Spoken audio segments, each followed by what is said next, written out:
might be able to answer.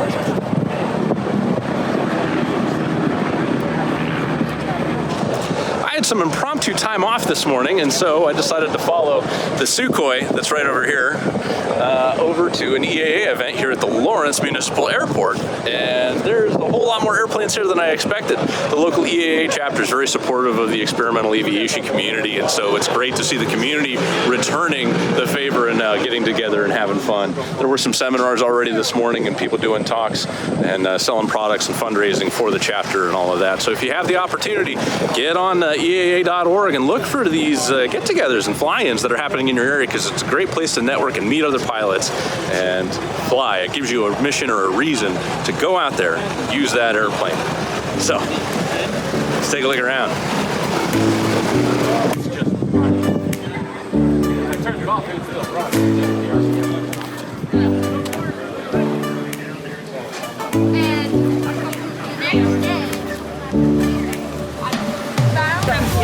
I beg off.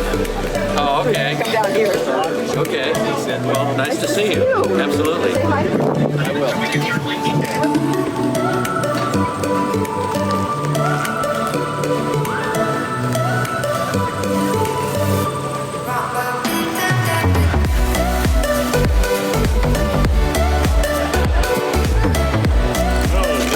So we'll start off with, what's your name? Steve Whiteman. Steve, do you want to be in this too? Hi, Ben. Ben. All right, so Steve and Ben are here with the only Turbine Seawind in the world. Tell us a little bit about the airplane, gentlemen. Flying, the only one. Only one flying. Okay, the only one flying. There's several, not several, there's all kinds of Seawind kits in garages. One of them has a Allison turbine on it, but it's not flying. Okay. All right, so PT6 powered, we get that here. And what is this aircraft normally powered with? A PT6A-20. Okay, so there's not another Seawind. This is... Oh, they're normally powered by Lycom. Yeah, Lycom IO 540. So they're putting big motors on these things already, and to have the PT6 on there, it's not that much of a departure from the design of the airplane. You get lighter weight and more horsepower. Lighter weight, more horsepower. Okay, so when did you acquire or start building or finish the airplane? Let's go with all those. Okay, I purchased the airplane kit in Kimberton, PA in 2000, brought it to my hangar in New Hampshire later that year in the fall, and I started working on it. And 2006 came around, I saw I was making very slow progress, so I contacted plane makers, built a assist shop in Florida, Sarasota, and they came up and got the airplane. Now I had multiple hands working on it every day, constantly, until 2012 when it was finished and did its first flight. Oh, wow. So the airplane's first flight was in 2012. Did you perform the first flight? No, test pilot. Test pilot did. Okay, so you even went so far as to have professionals build it and a professional do the test flying and make sure that the aircraft was safe for you and passengers that you would take or loved ones, family like that. So that's excellent. With regard to... Well, I had a hand in the whole process because I did some of the design, or a lot of the design, and innovations for this airplane that you won't even see in other Seawinds. Okay, let's talk about some of the things that you designed. Can you tell me about those? Right here, right behind us, we have a double latching system. There it is up here. So if one latching system failed, the other one would hold the canopy closed. There was one accident where the canopy opened in flight and when it rammed into the propeller, and they made an emergency landing, but they walked away from it. Okay. They were suddenly a convertible. And very windy and noisy, I'm sure. Fortunately, they were strapped in. We could taxi with this fully open, and there's about an inch of clearance between the prop and the canopy. And the canopy. Yeah. Wow. Not a lot of tolerance. But that's another thing. I knew, talk about safety procedure. Other airplanes have the propeller down low. They get stone strikes and they have, accidents that damage the propeller. Impossible with this. You can't hit that propeller, can't hit anything, including a person. Right here, you're not going to get hit by the propeller. Wow. Still yell clear prop though. Oh yeah, absolutely. With the aircraft, I see it has 2 seats in it right now. Is it capable of carrying more? Yeah, two There in are the two back. fold-down seats back there with the cushions removed. Yeah. You can kind of see them. This is the bench seat. You can take 3 children or 2 adults. And then the cargo bay is the full back of the fuselage there. 6 feet back there. Wow. You could put a center fuel tank in there if you wanted. Yeah. Really go cross country. So how much fuel does this currently hold? 110 gallons. 110 gallons, a fuel burn rate of 25 an hour. 25 an hour?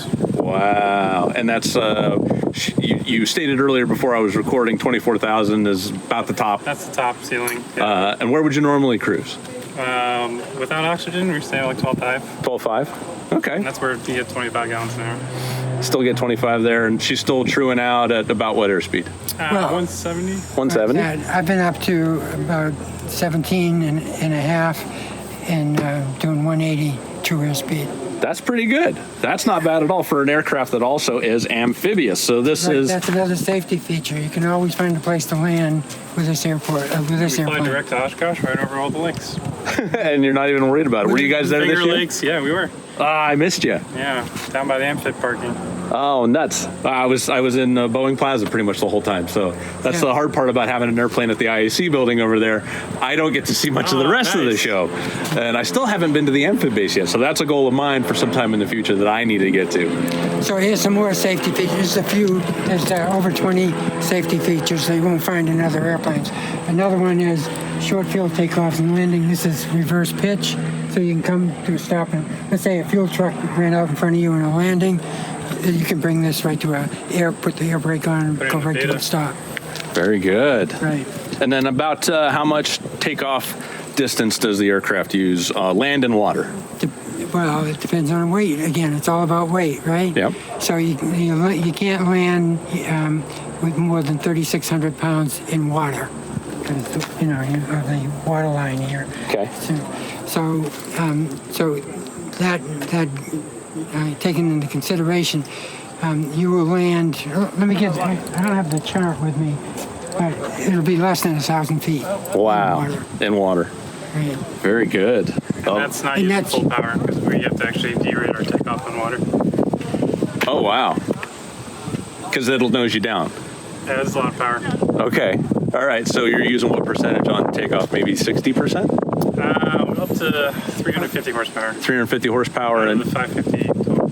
okay, so it's normal 550, 350. So yeah, it's about 60%. That's right around that neighborhood. I'm doing math on live TV. That's never that's never a good outcome. But also in this aircraft, I see that you've got it outfitted with a G1000. G900X. A G900X. Experimental equivalent of the G1000. Understood. Okay. They're twins. And then what's this big center display? Is that all? Grand Rapids. Grand Rapids technology. GRT. And we can fire it up for you. Notice, folks, he grabbed the gear handle to make sure it was down before he turned the power on to the aircraft. Somebody that's been doing it for a little while. So it also has an SL30. That's the Third radio. Yeah, third radio. It has 4 channel capability. It had multi-channel capability, but you can have it. I just use it as the 4th radio. Gotcha. Is there an autopilot in this as well? Yeah, 2-track autopilot. 2-track autopilot. Very good. So this thing is definitely got the performance not only in the engine but also in the avionics to utilize get the maximum out of this aircraft. And this is quite an impressive ship. Right, and you can set up with the autopilot a glide path at a set speed, so you don't go below that speed and risk having a stall. So if we can do an emergency landing, or any landing on a lake or an airport. So there's the autopilot has a rocker bar. You can set your rate of descent. Right here. Yeah, right there. Yeah. That's pretty cool. Right, there's some other neat safety features about this airplane. Tell me about those. Sure. So this is designed, so everything's designed with redundancy in this airplane.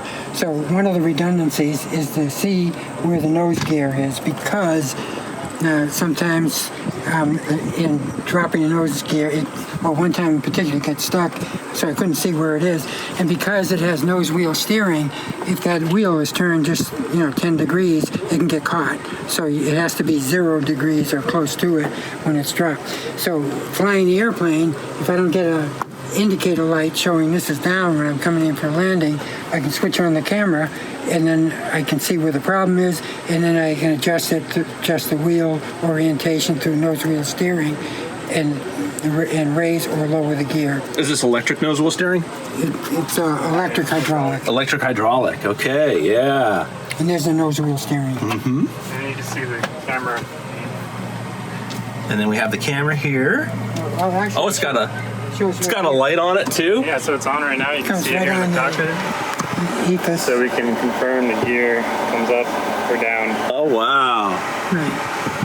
We can switch this channel here. And you get inside the engine cowl, but that's, I guess the sun is in there right now. Well, you got your covers on it too. Yeah. So yeah. So you can see inside the engine cowling, and you'd be looking for what in there? Fire There's leaks. Oil pressure, pressure, fuel temperature gauge, the raw gauges. Oh, the raw gauges. Analog gauges inside the engine. Okay, backups and redundancy. I love it. That's very well thought out. Does the normal Seawind have this, or is this something that you added? Okay.